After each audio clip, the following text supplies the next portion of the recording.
Acepto. Iniciaré la grabación. Muchísimas gracias.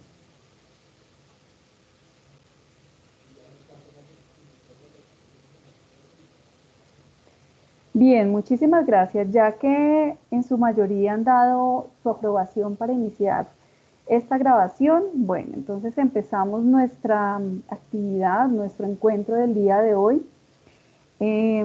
Hace 8 días, pues vimos un camino inicial, identificando algunas rutas desde una analogía pues, que quise utilizar para poder explicar un poco cuáles son los caminos más viables, en qué momento del trabajo de investigación, si cuando estamos iniciando una investigación, cuando estamos en un proceso formativo, hasta ahora aprendiendo algunas cosas, vinculándonos con algunos temas y en otro momento, cuando ya vamos más avanzados, ya conocemos un poco más del tema, en este primer momento de inicio, pues digamos que resulta un poco más favorable hacer búsquedas de la literatura científica usando esa estrategia que quise denominar el bosque, que nos permite encontrar elementos concentrados de varios documentos, varios estudios, varios artículos, digamos que en una revista, por ejemplo, y que esa ubicación de esos documentos en alguna revista pues nos da de cierta manera algún tipo de seguridad frente a esos trabajos, porque justamente primero la revista tiene un alcance específico, un objetivo específico. Por otro lado, pues esos documentos han sido sometidos pues a pares especialistas justamente en ese tema. Y bueno, digamos que también revisar justamente esas fuentes que tienen especialidad de publicación en unos temas específicos, pues también nos da de alguna manera una trazabilidad inclusive de evolución de un tema.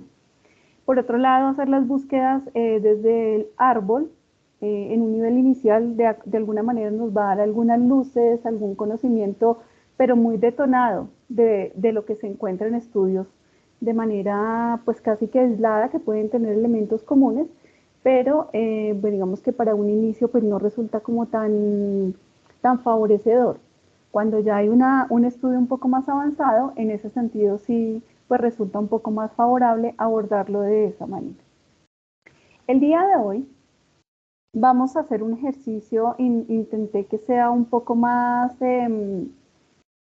práctico. Sin embargo, pues sí quise primero dar algunas aproximaciones esenciales iniciales para que ustedes las puedan tener en cuenta y saber, por ejemplo, cuando se habla de análisis bibliométrico o de una revisión bibliométrica, de qué se habla, por un lado, y por otro lado, qué aspectos puntuales están concentrados o se consideran dentro de una revisión bibliométrica. ¿Sí? Hace una semana vimos que había de repente alguna distinción, no solamente en el uso de herramientas que se utilizan para cada uno de estos ejercicios, sino también como la metodología que se emplea para llevar a cabo esos tipos de análisis. Y bueno, por otro lado, ya pensando específicamente en un análisis bibliométrico, pues hay unos componentes esenciales. Entonces, vamos adelante. Bueno, el objetivo de esta sesión, el objetivo de aprendizaje de esta sesión es que pues al finalizar esta sesión, ustedes estén en la capacidad de comprender cómo y dónde descargar las herramientas Bibliometrics y Voice Viewer, ¿sí? Que son dos herramientas que resultan bastante eficientes para poder hacer ese tipo de ejercicios bibliométricos, y algo positivo de ellas es que son de código abierto, son open access.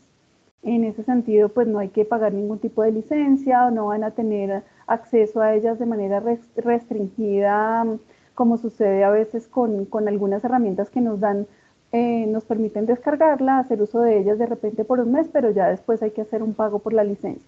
Con estas dos herramientas no sucede esa situación, sino que siempre van a tener acceso a ellas sin problema. Por otro lado, pues la idea también es que al finalizar esta sesión puedan realizar análisis bibliométricos básicos, esenciales, sencillos, así como cuando aprendemos a montar bicicleta o cuando aprendemos a algún tipo de aprendizaje, cuando adquirimos algún tipo de aprendizaje, llegamos a ser mucho más hábiles en la medida en que los practiquemos, los usemos, los pongamos en sintonía de repente con algo particular que estemos realizando. En el caso de una bibliometría, pues con el tema de sus trabajos de investigación o de sus intereses particulares de trabajos en donde requieran hacer algún tipo de revisión. Entonces, por esa razón, les menciono el tema de básicos. Aquí vamos a ver cosas muy esenciales, pero que por supuesto en la medida que ustedes se encarreten, ingresen, descarguen las herramientas, de repente retomen estas grabaciones para ver algunos elementos, quieran ampliar información y escriban por correo y pregunten, inclusive puedan acceder a los materiales ampliados como los que les he compartido en el video y en unos enlaces de la sesión anterior, pues puedan enriquecer y puedan seguir creciendo como en este camino y en este ejercicio de este aprendizaje. Bueno, entonces realizar análisis bibliométricos sencillos, básicos, con la herramienta Bibliometrics y generar gráficos de visualización de las relaciones bibliométricas en la herramienta VozViewer. Entonces, ese es el objetivo de esta sesión y se pretende que ustedes al finalizar pues tengan al menos alguna idea de cómo poder desarrollar. Entonces, arranquemos primero viendo qué es un análisis bibliométrico. Hicimos algunas aproximaciones en la sesión anterior, en donde hablábamos que un análisis bibliométrico es ese análisis ampliado y complementario de datos detallados en relación con los datos bibliométricos de los documentos que se analizan, en este caso pues los estudios que están publicados en artículos, en capítulos de libro, en libro o en fin. Bueno, este es un tipo de análisis. Adicionalmente, comprendemos un análisis bibliométrico como este tipo de análisis estructurado que resume una gran cantidad de información en los siguientes términos. Permite identificar tendencias. ¿Tendencias de qué? Tendencias temáticas, tendencias de crecimiento en la publicación de un tema, y ese crecimiento en la publicación de un tema, digamos que nos dice de alguna manera la vigencia, la novedad del tema y también cuánto se mantiene en el campo académico y científico en el interés de los investigadores siendo trabajado, siendo analizado en relación con qué tipo de variables y en fin. Reconocer autores más influyentes, que eso ya lo comentamos en la sesión anterior, es fundamental, es importantísimo, sobre todo para quienes estamos fortaleciendo, robusteciendo un camino de algún tipo de desarrollo muy concentrado en cierta temática de investigación. Reconocer los autores más relevantes es clave, primero porque nos permite pues seguirlos, por ejemplo, en redes y estar muy al tanto de cuáles son sus publicaciones más vigentes. Cuando tenemos un Google Scholar, por ejemplo, o un ResearchGate, donde hemos abierto nuestro perfil, o una academia.edu, y seguimos a estos autores que ya reconocemos como relevantes en ese campo de investigación o de trabajo en el que estamos inmersos, pues cada vez que ese autor publica, inmediatamente llega una notificación al correo diciendo este autor tiene una nueva cita o este autor tiene un nuevo documento que a usted podría interesarle. Entonces, reconocerlos es clave, porque si estamos concentrados en un tema que queremos continuar trabajando, pues ese tipo de información es clave para que podamos continuar actualizándonos y mantenernos vigentes en el tema. Saber quiénes financian investigaciones del área, pues que también eso resulta fundamental, sobre todo cuando hablamos de estudios que están muy vinculados con el sector productivo, por ejemplo. Se sabe que, por ejemplo, el dueño de Microsoft financia no solamente investigaciones a nivel tecnológico, sino de otra naturaleza. Entonces es importante también reconocer como ese tipo de aspectos. Reconocer cuáles son las instituciones más aventajadas en los tipos de investigación es súper clave. ¿Por qué? Porque para quienes, por ejemplo, están en su proceso de especialización y van a pasar la maestría y de repente terminan la maestría y quedan súper inquietos en un tema de investigación que iniciaron en su maestría y están pensando de repente en hacer un doctorado, por ejemplo, o en participar en algún tipo de evento específico, podemos también identificar cuáles son esas instituciones, porque generalmente lo que sucede es que esas instituciones que tienen investigadores que publican mucho sobre un tema son aquellas investigaciones que están vinculadas con determinados eventos, que ofrecen tenure tracks, por ejemplo, o financiamiento para hacer estudios doctorales, que ofrecen becas, por ejemplo, Entonces es súper clave también tener como muy vigente ese tipo de información, porque también hace parte de los datos bibliométricos de un documento. Ya ahorita más adelante vamos a ver por qué les menciono las instituciones. También dentro de ese análisis estructurado que se lleva a cabo en un análisis bibliométrico, se tienen en cuenta,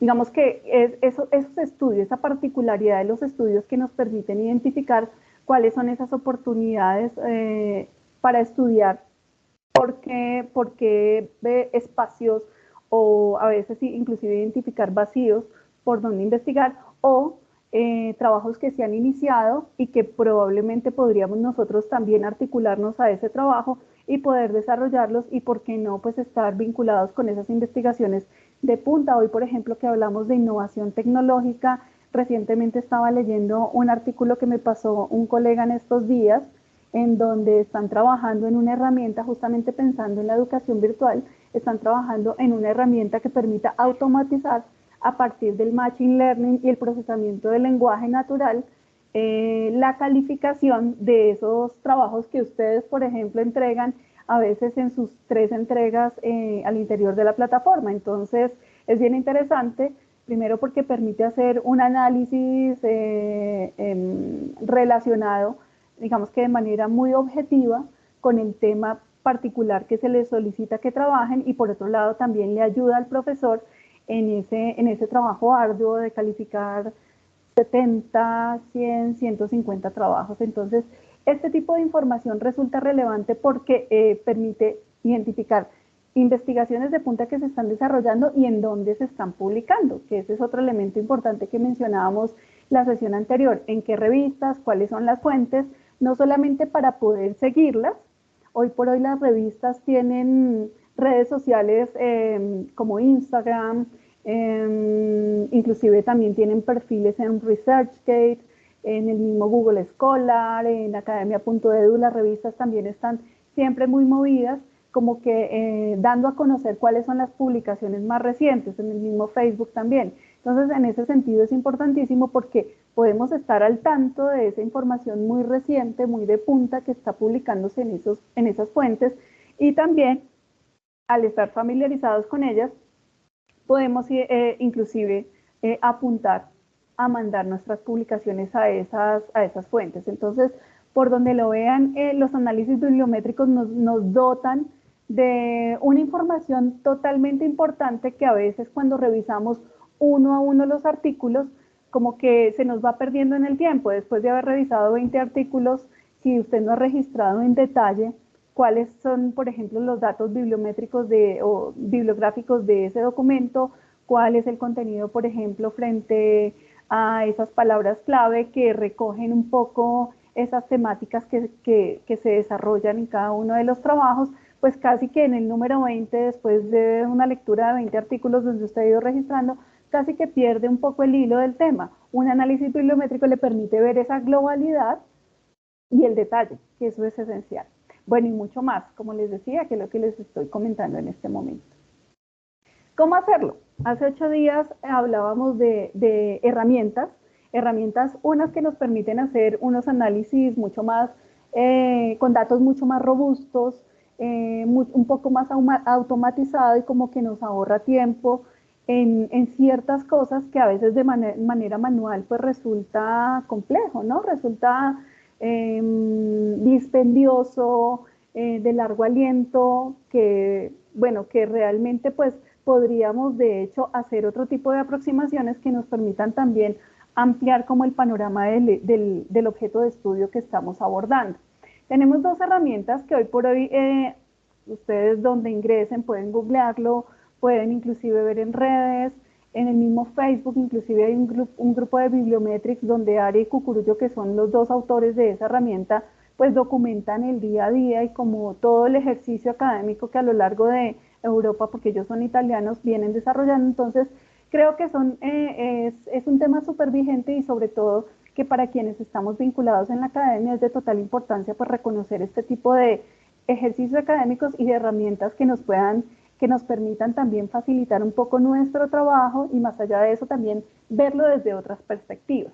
Tenemos entonces el Boss Viewer, Es una herramienta que tiene dos posibilidades, una para trabajar en línea, otra para descargarlo en el PC. Es sencilla, es bastante intuitiva, tiene un manual de descarga, ya ahorita la vamos a ver en dónde está ubicada, cómo descargarla. Y pues digamos que es sencillo, requiere por supuesto la materia prima para poder hacer esos análisis, y esa materia prima justamente son las bases de datos que recuperamos de bases de datos como Scopus, Web of Science. PostViewer es un poquito más, digamos, más amable en términos de las posibilidades que da para que podamos tener datos, bien sea estructurados de manera manual o descargados desde la base de datos. Por ejemplo, PubMed puede utilizarse allí, bueno, en Bibliometrics también, Scientometrics, bueno, y otras bases de datos que están allí dispuestas. Es posible trabajar con los datos de allí. Bibliometrics también pues permite utilizar bases de datos descargadas de Scopus, de Web of Science, de PubMed, y bueno, de tal vez un par más, pero pues digamos que es un poquito más limitada en temas de desde dónde puedo trabajar o con qué insumo voy a trabajar, que no sea tal vez 3 o 4 bases de datos que recibe. Pero en síntesis, ¿cuál utilizar? Y por eso está el interrogante aquí en el centro. Las dos son buenísimas. Les confieso que yo prefiero Bibliometrics, aunque requiere un poquito más de logística para poder utilizarlo, pero la prefiero porque me parece un poco más completa, me parece que permite hacer análisis inclusive mucho más detallados, que ya le permiten al investigador tener una información como un poco más detallada del tema. Con VozViewer también es posible, las visualizaciones en VozViewer son hermosas, son maravillosas, pero creo que hay que hacerle un poquito más de artesanía al tema con el tema, por ejemplo, de la interpretación. Este nos genera un poco más de detalle, que es menos subjetivo y mucho más explícito lo que uno puede decir de allí. Entonces, bueno, la primera herramienta viene de 2010. Es un software propuesto por Van Eck y por Wolfgang, en donde dicen, mire, viene de vieja data. De hecho citan artículos del 64, del 70, del 72, en donde hablan que justamente la revisión bibliométrica es una parte fundamental y totalmente relevante para hacer análisis de la literatura, porque permite comprender de manera un poco más completa, ¿sí?, lo que ha sucedido o qué ha sido de un tema de investigación desde su origen, desde su inicio, desde sus momentos más populares, por decirlo de alguna manera, y en algunos casos en su declive, ¿no? Cuando ya definitivamente el tema decae porque de repente llega un tema similar, pues que coge un poquito más de fuerza, o sencillamente se pierde vigencia el estudio de ese tema. Entonces, este artículo es súper valioso, es importantísimo. También lo voy a disponer en la carpeta que he dispuesto. Eso es importante también. Desde la sesión anterior había una carpeta para que todos puedan acceder. En un momento voy a compartir el enlace por el chat para que puedan acceder, porque allí hay un video que complementa la sesión anterior, la del 17 de marzo, y un PDF con los enlaces de los websites que mencioné hace 8 días. También en esa carpeta voy a incluir estos artículos porque son, digamos, que los seminales importantes que describen un poco y dan un poco de contexto frente a las dos herramientas. Bueno, este por un lado es el de VozViewer. ¿Qué se puede hacer o digamos, cómo se entiende desde la perspectiva de Van Eck, autor de ese paper de 2010 de VozViewer y de esta herramienta? ¿Qué se puede entender de un análisis bibliométrico o qué permite? Pues se pueden tomar diferentes enfoques para construir una red bibliométrica y que esas diferentes perspectivas o esos diferentes enfoques están centrados en unos indicadores que se definen y que nos permiten como poder describir qué ha sido de ese tema frente a la publicación de ese tema a lo largo del tiempo, por ejemplo. Entonces, ellos mencionan unas características, unos indicadores, perdón, importantes, y cada uno de esos indicadores pues le apunta como a un aspecto puntual de quienes intervienen en un documento de publicación, o de lo que interviene más bien en un documento, ¿no? Entonces habla de unos indicadores personales.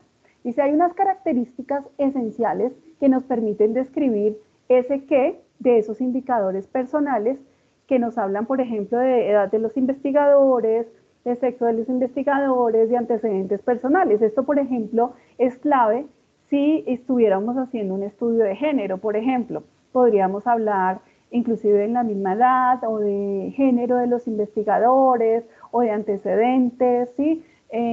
Frente a qué posibilidades tenemos de acuerdo también al tipo de estudio. Recuerden que siempre una revisión pues va a cumplir un objetivo, que es el que nos hemos trazado. El artículo siempre va a tener que abordar teórica y metodológicamente eso que le permita a usted dar respuesta a lo que se ha planteado como objetivo para ese estudio que usted quiere reflejar en ese documento. Si el caso es el que acabo de plantear con respecto a género, pues este indicador sería maravilloso y sería importante poder identificarlo, ¿verdad? Por otro lado están los indicadores de productividad, que nos permiten analizar esos indicadores de productividad. Los índices de productividad, obviamente hablando de los autores, entonces en una bibliometría podemos identificar cuántos autores son de tal autor, y por ende podemos hacer un top inclusive de los autores más productivos. Un índice de colaboración, ver en qué tantos artículos tal autor ha participado como colaborador, como coautor, y en cuántos de manera individual, por ejemplo, si es que hacemos un seguimiento de esos elementos personales. O también índice de institucionalidad, que es ver qué instituciones, como les mencionaba hace un momento, son fuertes en determinado tema, ¿sí? Uno pensaría que de repente estas universidades que en el último tiempo, por ejemplo, se han concentrado en hacer estudios de COVID, pues puntarían, por ejemplo, las universidades de Texas, que son algunas de las que en el mundo tienen mayores avances en temas de tecnología e investigación en salud, y bueno, en este tipo de cosas y patologías, y en fin. Entonces, muy seguramente si hiciéramos una revisión en ese sentido, encontraríamos que en institucionalidad encontraríamos la Universidad de Austin y otro tipo de universidades ubicadas en Texas y bueno, sobre todo en Estados Unidos. Indicadores de citación. ¿Qué podemos hacer con esos indicadores, o qué nos permiten más bien esos indicadores para poder en una bibliometría exaltar o resaltar? Entonces están qué tipo de características, por ejemplo, índice de antigüedad u obsolencia. ¿O para qué serviría este, por ejemplo? Pues nos permitiría identificar eso que les comentaba hace un momento, qué tanto perdura un tema, qué tanta vigencia tiene un tema específico no sé, de algún tema en particular. Entonces, uno pensaría que, por ejemplo, yo hice en el 2018, hice una revisión de tema en donde identifiqué una revisión de temas sobre aprendizaje colaborativo en entornos virtuales.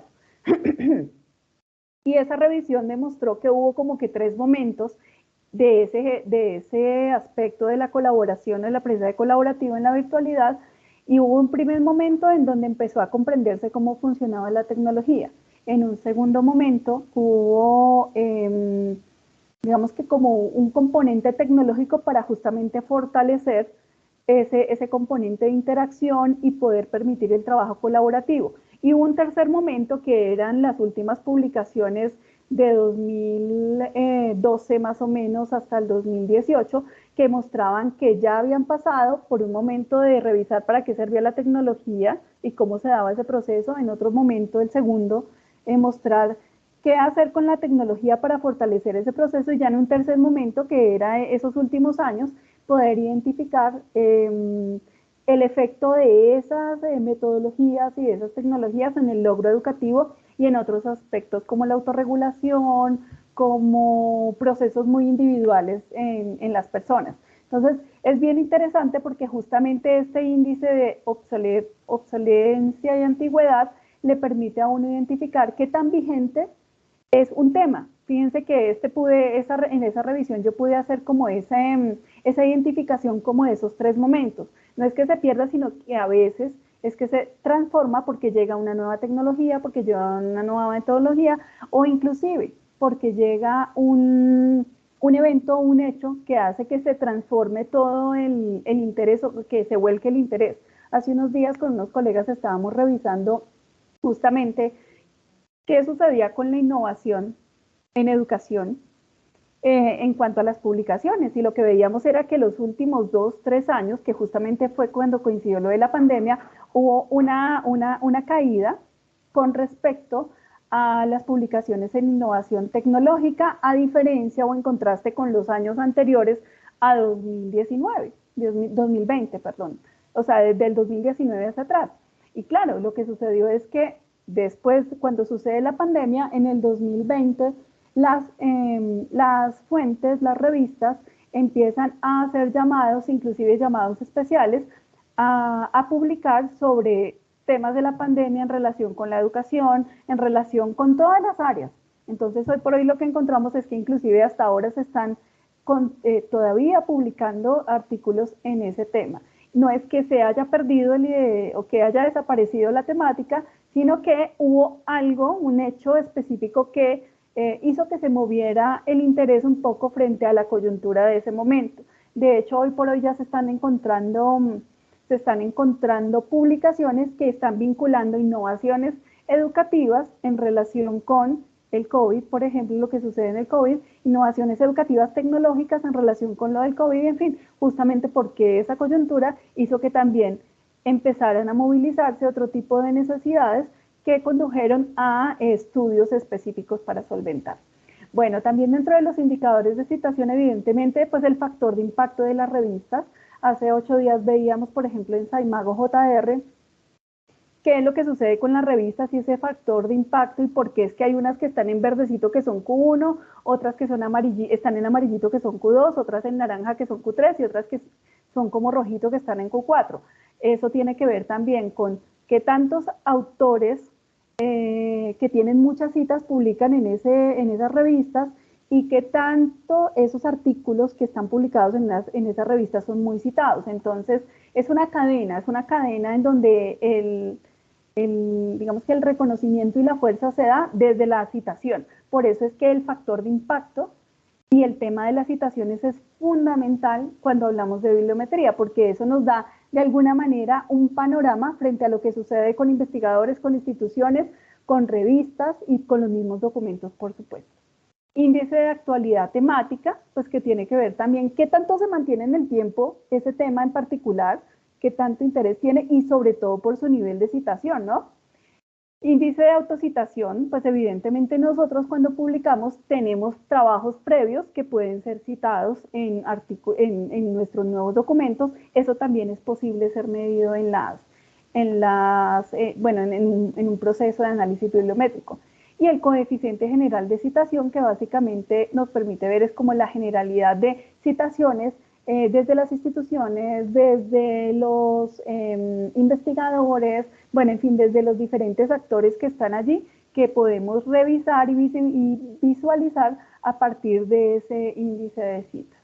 Indicadores de contenido temáticos o textuales, que también es clave, y pues podemos hacerlo a través de un análisis bibliométrico. Esto se hace principalmente a través de las palabras clave, de las keywords y los descriptores, pues que tiene que ver mucho con los componentes, sobre todo los que aparecen en los abstracts. Si se dieron cuenta, y para quienes han estado curioseando un poco en Scopus, se dan cuenta que dentro de la información clave que permite revisar Scopus, por ejemplo, y la mayoría de bases de datos es no solamente el título, no solamente la cita, no solamente los autores, sino también el abstract de los documentos. Entonces, estos indicadores de contenido pues concentran y en un análisis bibliométrico toman esos datos para poder revisarlos, palabras clave y el abstract. E indicadores metodológicos, paradigma adoptado, teoría desde la que se trabaja, diseños específicos utilizados, tipos de muestras y técnicas de análisis. Este tipo de datos o este tipo de características de estos indicadores metodológicos es posible en una bibliometría identificarlos de varias maneras. Una de ellas, por ejemplo, es cuando se genera una red de palabras clave, en donde evidentemente muchos de los estudios han reflejado dentro de esas palabras un método específico, ¿sí? Podríamos buscar dentro de los artículos de la base de datos, en este caso Scopus, bibliometría, ¿sí? Una de las palabras clave, recuerden los operadores booleanos, entonces podríamos con el AND agregar, no sé, a innovación tecnológica, por ejemplo, AND, bibliometría, e inmediatamente se nos generaría como ese listado de documentos en donde esa metodología aparecería allí. Entonces, por eso es súper clave todo este trabajo con análisis bibliométrico, porque los datos justamente que aparecen en los artículos y que están allí dispuestos en las bases de datos permiten justamente